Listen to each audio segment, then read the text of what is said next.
Everyone, my name is Monica Avalos, and I will be giving you a brief synopsis of what happened throughout my observation hours for this class. Now, I observed at two different schools. The first one was Lincoln Park High School, and the other was Roe Clark Math and Science Academy. Lincoln Park High School is located on Orchard and Armitage. This area is also known as the Lincoln Park area. The school serves 9th to 12th graders and serves a population of 2,228 students.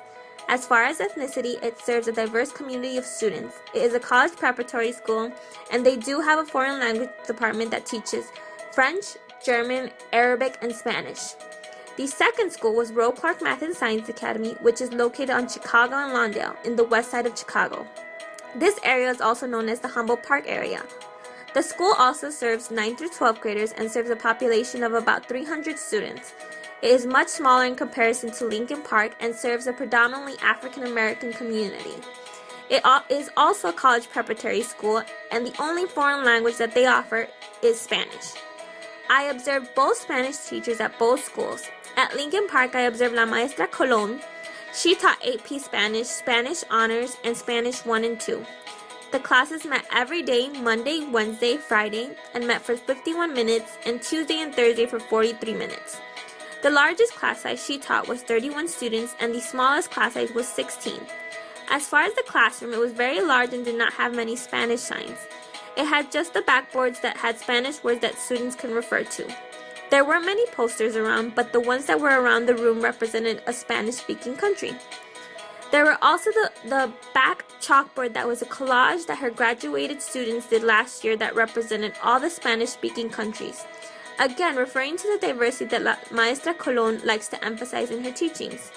In the beginning, there was not much artwork until later on I had gone to visit, and she had more artwork that the students made.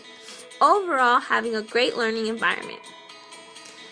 Miss Arce, also known as La Señorita Arce, also taught Spanish 1 and 2, except her students were on a block schedule, so her students met every other day. Monday to Thursday, they would meet for 70 minutes, and Fridays for 45. The largest class size she served was 21 students, and the smallest class size was 13 students. As far as the classroom, it was very small in comparison to La Maestra Colon. She did have her classroom labeled with many Spanish signs like reloj for clock, light for luz, and she had the Spanish alphabet around the classroom. She also had different flags from different Spanish-speaking countries. She had Spanish sayings, Spanish pictures that represented different parts of the Spanish-speaking countries. She also had the classroom, a layout for the class to know what they were going to do that day.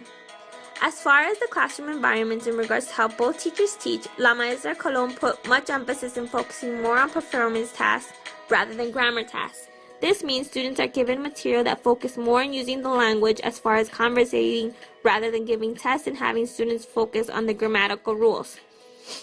The reason is Ms. Colon wants her students to communicate the language. She believes that it is the goal for her students to conversate and be understood by other Spanish speakers. As far as culture, she would introduce the students with a variety of facts about different topics, such as the linguistic variance in dialect from various countries. For example, she would say a word in the Spaniard dialect and then let the class know how the Argentinians would say it as well. This would then expand on the topic on how different Spanish countries have different dialects. While I was observing, they would also have different topics on diglossia, language death with indigenous languages, and expand this topic on what other factors happen when two languages, two cultures, and two different communities merge together. Many of these topics came from the book that she used to teach, which includes topics that deal with politics, culture, racism, and etc. Hence, going beyond the normal teachings of culture. She also would have discussion topics in which she would have her students discuss these topics in Spanish, for the same reason that she wanted her students to formulate their thoughts more in academic conversations, especially with the students in AP. Overall, Ms. Colon wanted her students to not only focus on the traditions like the Dia de los Muertos, but incorporate the social perspectives with the culture at hand and have the students relate to it.